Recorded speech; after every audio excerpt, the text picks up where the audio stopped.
So there was a plan all along for a super long, frustrating reveal process for the title for Spider-Man 3, No Way Home. We're going to break it all down. Now, first, though, I have to ask, did we need to be put through all of that? I mean, the results are incredible. More than 12 hours of title speculation trending online. So I guess the scope, the passage of time, the 12-hour window is what they were able to create rather than just simply releasing the title.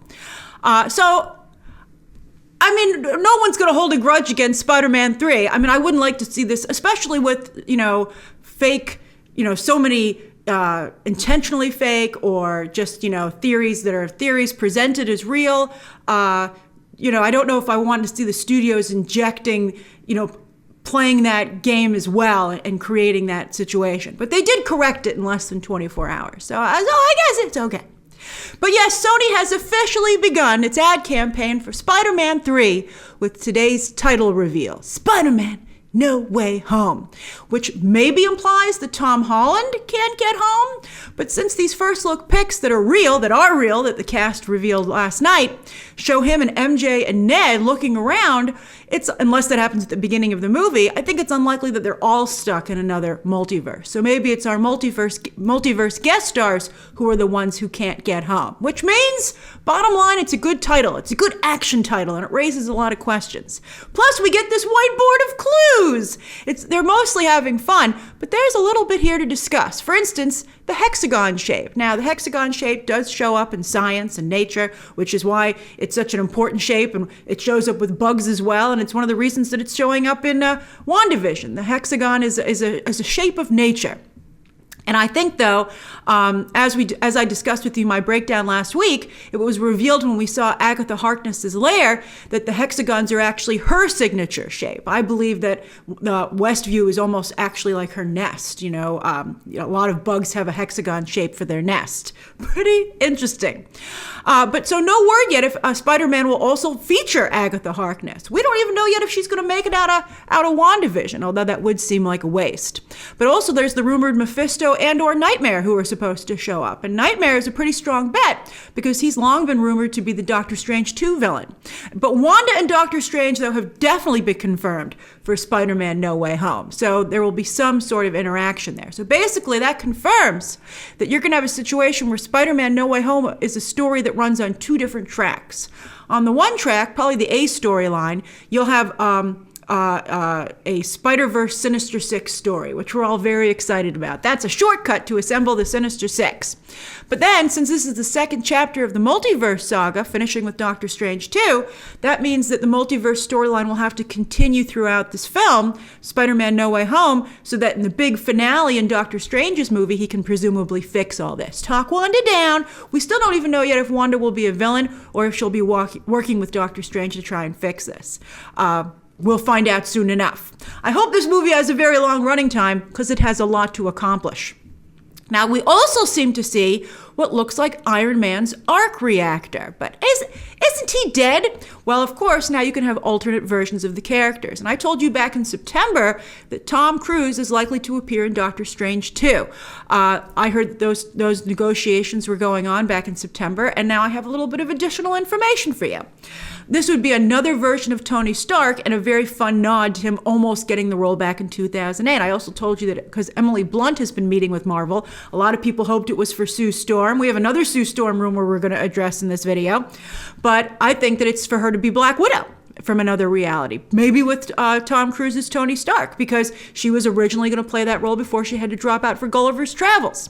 But anyway, Tom Cruise was supposed to shoot Mission Impossible 7 and 8 back to back, but that's taking a lot longer than planned because of COVID rules, and they keep having problems on set, as we all now very much know.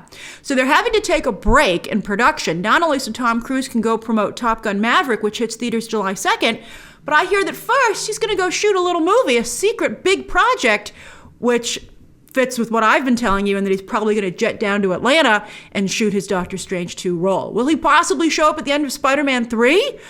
We'll see. They might just have story points here that lead to that reveal. But Peter does have a very strong connection with Iron Man, as we all know, and as some of you hate, so he might be drawn to, Tom Holland might get to have scenes with everybody. He'd really win the acting, blockbuster acting lottery.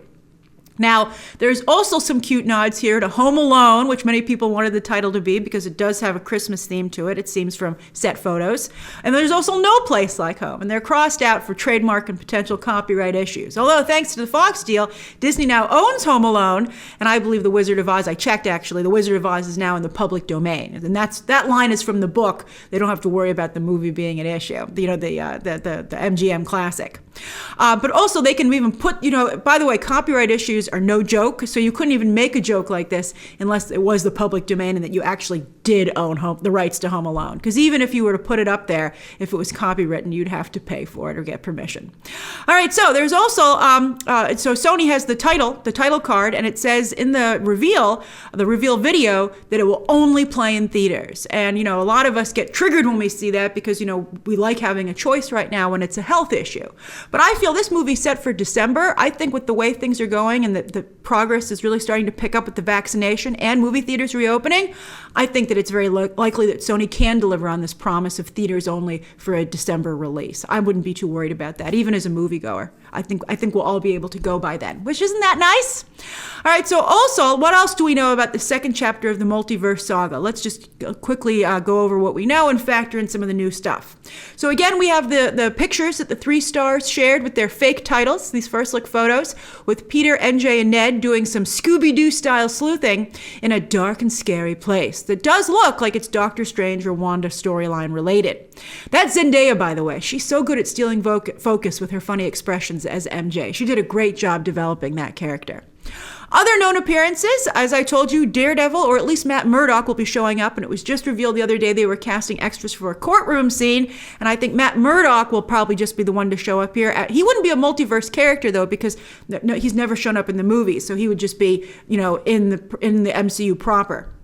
So I think he's just going to be Peter's lawyer, but he will, as I reported to you, be showing up again, or at least they're negotiating with him to do this. I can't imagine it doesn't work out, for him to be in the She-Hulk Disney Plus series, which will be a legal comedy.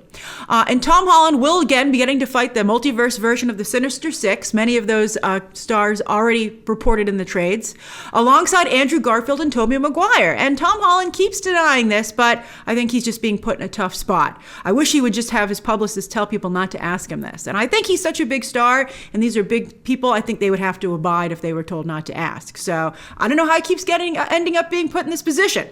Now, I will tell you, though, as I've told you in some of the live streams, that Tobey Maguire, he was supposed to have a bigger role than he does, but that's because he held out so long in contract negotiations, not even blinking when they began filming. So he's going to come in right under the wire and probably have a pretty small role. But hopefully he will show up in Doctor Strange too, because he's already in Atlanta, and that's of course being directed by the guy who originally cast Tobey Maguire, Mr. Sam Raimi. Kirsten Dunst and Emma Stone are also set to show up in Spider-Man No Way Home. And speaking of multiverse surprises, here's my other theory. This is a theory. Now, Jennifer Lawrence has been rumored to be heading to the Marvel set in Australia, and the Daily Telegraph guessed that it was the Fantastic Four. Although one of the trade reporters tweeted that Fantastic Four is still in the script stage, so there's no way they're casting it. But first, a lot of us were just so upset that she would be in another franchise film because of the way she handled the Mystique situation. I know she didn't like being painted blue, but it's not like that was a big surprise when she signed on for the role. It had already been well established by Rebecca Romijn. The nature of the role was set up. But anyway, as I tweeted last night, it should have occurred to us that if Evan Peters really is Quicksilver, then there's a very strong possibility that Jennifer Lawrence's Mystique could pop up in another part of the MCU as well. Even if it's just for this multiverse action. Although the rest of the Multiverse Saga is shooting in Atlanta, and she's supposed to be heading to Australia, where currently only Thor: Love and Thunder is filming. But, that's it's in the midst, I think, of the Multiverse Saga. We'll see what's going on. She might not be involved at all in a Marvel movie, but I think that's something that we should consider. That one's a theory. That one's just a theory of mine, whereas the Tom Cruise one I've heard from sources. So we'll see what happens as WandaVision wraps up with 2 episodes to go, which will surely shed even more light on Spider-Man No Way Home as well, and I'm sure I'll be making a fresh video. So what do you think of all this? Share your thoughts down below. What did you think of going through all that? And in hindsight, do you think it was fun, or are you like, think of another way to get it trending, Sony? But what do you think of the title? What do you think of the way this is shaping up? What do you think of this movie having to operate on 2 levels? Multiverse Sinister Six. Spider-Verse Sinister Six, and then also the Doctor Strange Wanda storyline. Just what do you think of the MCU as it barrels forward? All right, share those thoughts down below. Subscribe today. And of course, as always, you can check out some more videos right now.